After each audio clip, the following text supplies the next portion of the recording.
Welcome to Sarovod. I'm Glenn Paul. I'm at Mogo on the New South Wales south coast at a bushfire testing facility where a purpose-built house behind me is about to undergo a trial by fire by CSIRO scientists to establish whether it's fire resistant, with the hope that it could pave the way to a new generation of bushfire resistant homes for areas prone to bushfire that could potentially save lives. The test house was built using fairly conventional construction techniques such as a steel frame and cladding, cellulose cement in flooring and lining details, and fiberglass insulation in the walls, floor and ceiling to act as a flame barrier to protect the habitable space inside. The house was set up on an adjacent gas burner test bed, kind of like an oversized barbecue, so the flames, with the wind blowing from behind, would engulf the house in a blaze of fury, much like a real bushfire front. Inside the house, I was kind of expecting to see a family of circa 1950 atomic test style plastic dummies. But of course, in the 21st century, sensors and video cameras can provide far more reliable data. Even if it fails, we'll know exactly how much it failed by and be able to then advise on how we can slightly modify the design to perform adequately. And how confident are you with the house? Would you be willing to stand inside it while it burns? I'd be more confident to stand in this house compared to many other conventional designs out there, but I feel I'll have a much clearer understanding after the end of this test.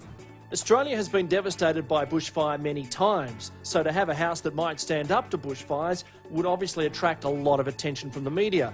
News crews flew in, and a film crew from ABC TV's leading science program Catalyst were on hand to record the story.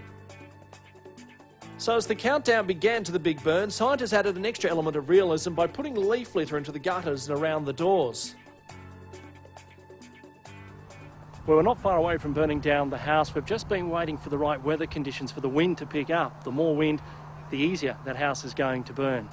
The Bureau of Meteorology had forecast ideal conditions for the burn that afternoon, and as conditions picked up, Justin made the announcement. We'll have final briefing and then we'll start getting in our places for a 2:30 test start.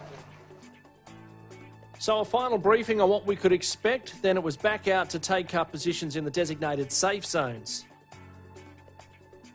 It was from there that two brave souls ventured out and lit the fire.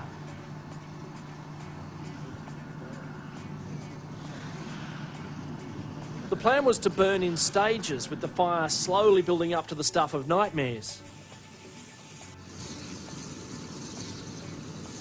The control room was a hive of activity, and Justin took a brief moment to explain what was going on. We're a little past 2/3 of the way through the radiation profile.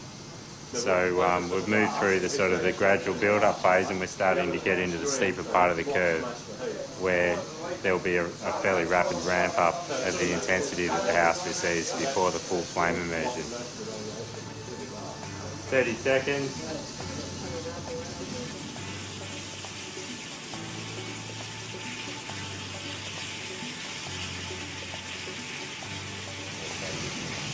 Five, 4, 3, 2, 1, go.